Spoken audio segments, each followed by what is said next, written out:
Hello everyone, my name is Juan Guzmán. With the hand of my group, Nicolás Diaz, Deivid Jhampierre Unibio, and Juan Sebastián Cruz, we want to present to you our foreign language activity. As the central theme of this exhibition, one of the most recognized men in the world, recognized for his action that managed to free an entire population from slavery in the American continent, recognized by his nickname, the Black Messiah, we present to you Martin Luther King.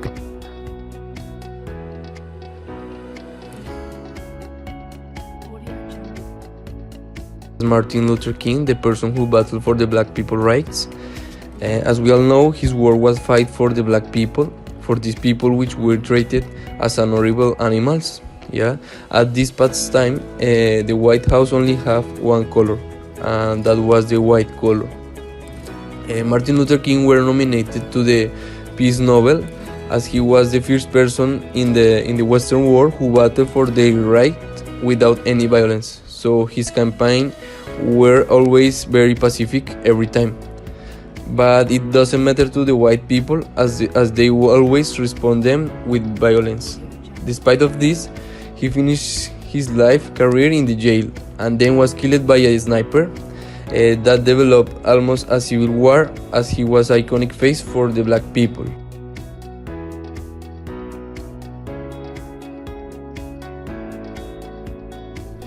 Also, I would like to talk about the art about racism. We can take a look at the history and we will see it have been many artworks about the apartheid, the Ku Klux Klan, a group which may kill many people just because of racism. This period of time was epic, as were many cases of murder, for example the murder of a teenager in Mississippi. She was killed just for white style in the street. Can you see the problem?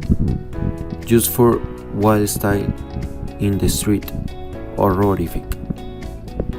Other murders just for asking for a place in a bus. The unpunished murders, the peaceful sit-ins, the police charges, the arrest of protesters, or the Great March on Washington for jobs and freedom. Because of all the events with the black people that were asking for their rights as a human being, it began a pacific protest claiming for their rights with no violence, but we saw the results on this progress. 50 years approximately,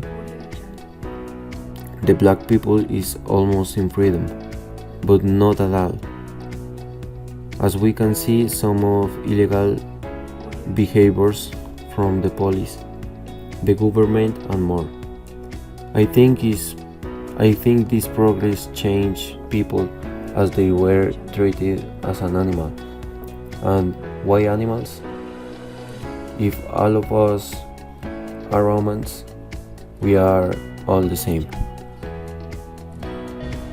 Racial discrimination has always existed in the world, a discrimination that is still latent today, a discrimination for which Martin Luther King fought at the time, that discrimination that signs the government of Abraham Lincoln through the Emancipation Proclamation in 1863. It was determined that slaves were free regardless of the rebellions, this being the starting point for the path to equality and use, a process that has been going on for more than a century and is not yet finished. Despite of efforts, racial discrimination continues to be a problem in the United States and in the world. But 100 years later, the Negro still is not free. 100 years later, the life of the Negro is still sadly crippled by the manacles of segregation. 100 years later, the life of the black people is still undermined by the shackles of discrimination. Thousands of discrimination cases are still seen around the world today. 100 years later, the black people lives on a lonely island of poverty in the middle of the vast ocean of material prosperity. For example, the recent death of George Floyd and the protests that followed to express their disagreements. 100 years later, the black people still languishes in the corners of American society and finds himself exiled on his own land.